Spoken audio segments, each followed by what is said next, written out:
একজন ওঠাউঠি করবেন না, বেয়াদবি করবেন না, বসেন। এমন কি হয়ে গেছে যে আপনি উঠবেন? আপনার এমন কি একেবারে যোগ্যতা আছে? বসেন শেষ পর্যন্ত। এই সমস্ত নেক বান্দাদের সাথে থাকার জন্য আমাদের জাতির পিতা ইব্রাহিম আলাইহিস সালাম পর্যন্ত আল্লাহর কাছে দোয়া করছে। সুবহানাল্লাহ বলেন। আমাদের জাতির পিতা ইব্রাহিম আলাইহিস সালাম আল্লাহর কাছে দোয়া করছেন, রব্বি হাবলি হুকমা ওয়া আলহিকনি বিস সালিহিন। হে আমার রব, আমার প্রভু, আপনি আমাকে সব সময় নেক বান্দাদের সাথে রাখেন। আর জোরে কোন সুবহানাল্লাহ। পয়গম্বর ইউসুফ আলাইহিস সালাম আল্লাহর কাছে দোয়া করছেন, ওয়া আলহিকনি বিস সালিহিন। আল্লাহ, আপনি সব সময় আমাকে সালিহিনদের সাথে রাখেন, নেককারদের সাথে রাখেন। এই দুনিয়ার জমিনে কিছু সময় ভাই নেক বান্দাদের সাথে থাকা, এটা অনেক বড় নিয়ামত, অনেক বড় নিয়ামত।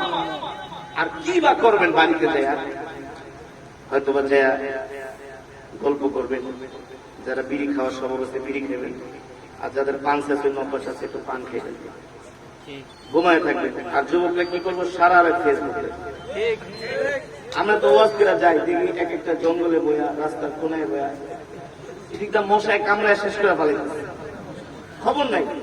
ফেসবুক চালাইতেছে, কথা কইতেছে, ভিডিও দেখতেছে, আর ওয়াজ না বিলাই চুলকানি শুরু হয়ে যায়। শয়তান ধোঁকা দেয়। কে ধোঁকা দেয়? শয়তান ওয়াসওয়াসা দেয়। শয়তান চায় না তোমরা নেক বান্দাদের সাথে থাকো, কোরআনের মাজমায় বসো। আজকে আমরা শয়তানের গালে থাপ্পড় মারতে পারবো তো ইনশাআল্লাহ?